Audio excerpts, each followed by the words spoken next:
तुमची मुलं काय करतात हे आपल्यालाच माहिती नाही. मी बघतोय आता इथे येणारी सांगतात काय काय डोक्याला हात लावायची बारी आली. जिवंतपणे आई वडिलाला मरण देणारी मुलं आहेत आता सध्या, जिवंतपणे कुणाचंही ऐकत नाहीत. आणि ह्या मुलांना जर काबू करायचं असेल तर पहिला बंधन मोबाईलवर घाला. पहिली आत्ता बिघडणारी गोष्ट फक्त मोबाईल आहे. आणि मोबाईल ज्याच्या हातात आहे तो मुलगाला किती संस्कार द्या, तो बिघडल्याशिवाय राहत नाही. मी मग अशीच म्हटलं, कारण त्याच्या डोक्यात आधीच रावणाची वृत्ती कली शिरलेलाच आहे. तो तुमच्या संस्काराला 2 मिनिटात तिकडे बाजूला सारतोय.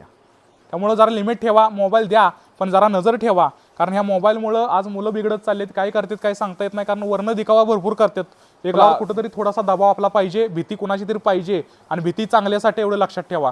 आणि चांगल्यासाठी भीती असणं आवश्यक आहे. लाड करा पण मर्यादा ठेवा. आणि मोबाईल सुद्धा लिमिटमध्ये आपण घ्यायला पाहिजे शिका. 24 तास आपण ढकलत बसतोय, मग मुलं काय करणार? ती म्हणणार माझा पप्पा बघतोय, मग मी बघितलं म्हणून काय झालं. तर थोडंसं लिमिट ठेवा आणि थोडंसं दबावाखाली ठेवा. काय बघतोय काय नाही जरा आपण पण नॉलेज, आपल्याला काही कळत नाही ती त्यांना कळते आता सध्या. तर आपण सुद्धा थोडा बुद्धिमान व्हा आणि मोबाईल लिमिटमध्ये ठेवा. ह्या मोबाईलमुळे वातावरण पाक बदलायला लागले, बिघडायला लागले. कारण चांगला वापरापेक्षा वाईट वापर जास्त करायला लागलेत आता सध्या.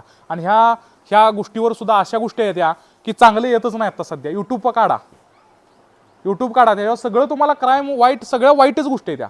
आणि जर चांगलं देवाचं बघायला तर त्याला सर्च करायला लागते, टायपिंग करायला लागते, तेव्हा ती देवाच येते. ती पण हुडकून चांगलं, त्यात सुद्धा तेलमीठ लावलेलं आहेच.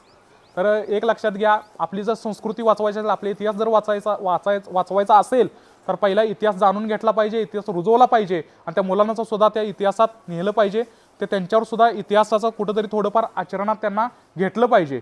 तर इतिहास जाणण्यासाठीच आपल्याला ग्रंथ महत्त्वाचा आहे, वाचन महत्त्वाचं आहे, भगवंताला जाणणं महत्त्वाचं आहे. आणि इतिहास त्याशिवाय आपल्याला कळणार. व्यसन वगैरे ह्या गोष्टी सगळ्या बंद करा.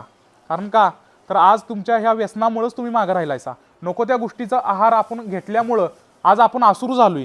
आज मला सांगा, माणसापैकी मला वाटतं या रावण मेला पण रावणाची वृत्ती आपल्या अजून बुद्धीत आहे, प्रत्येकाच्या बुद्धीत आहे. 2 मन आहेत, एक मन म्हणतं एक चांगलं आणि एक वाईट. आणि आता आकर्षण आहे ती वाईटाकडे आहे सगळं, आहे का नाही सांगा? चांगल्या गोष्टीकडे नाही. आणि चांगलं कोण सांगतं माहिती आहे का? मन नाही, आत्मा सांगतो. बघा, एखादी गोष्ट आपण म्हणतो माझं अंतकरण म्हणत होतं, पण मी त्याचं ऐकलं, मी मनाच्या आहारी गेलो. आणि मन ही पूर्ण निगेटिव्ह एनर्जीत गुरफटलेलं आहे. त्यामुळे आपल्याला ते नको त्या गोष्टीकडे वळतं. बघा, साधा मोबाईल काढला तर वाईट काय आले ती पहिला बघतो आपण. चांगलं कधी बघायचा प्रयत्न केलाय का? नाही केलेला.